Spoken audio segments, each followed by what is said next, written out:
been too much said about super. We'll come back to it again, but there's one particular aspect I want to highlight with you. Let's put a graphic up here that comes from the Financial Services Council. And this shows that this $3 million starting point for the new doubled tax that Labor have brought in, because it's not indexed, this shows what it will do to younger people now. If you're 55, that's going to kick in by the time you retire at 2.3 million. Not such a big figure suddenly. If you're 25 now, it's going to be just over $1 million. If you're 30 now, it's going to be kicking in at 1.264 million. So the impact of this is going to be felt by everybody eventually, isn't it, Ted? Chris, it will. And the younger you are, the more it's going to hurt you. And this is why Labor has kept it a secret. This is why they break promises and why they immediately now, they shut down the national conversation. They want to legislate it. They are effectively going to legislate a lie. And that lie is going to have a dramatic impact, especially on younger Australians as they accumulate super for their retirement.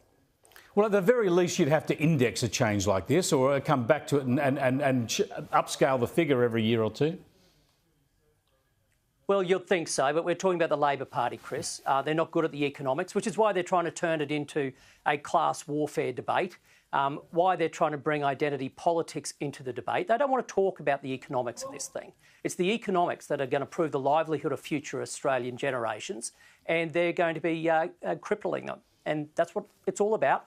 But they don't want to argue that. They don't want to deal with the economics because they're not from the real world. None of them have been. The Prime Minister, the Treasurer, even my counterpart, Chris Bowen, none of them have business experience, not one day. No, they're all... They are lifetime political hacks. Yeah, I went through that at the start. It's quite astonishing, really. Now, let's talk about economics and energy, because the smarter minds in the Labor Party, people like the South Australian Premier Peter Malinauskas, say they've got no ideological objection to the only reliable zero-emissions form of energy, that is nuclear energy.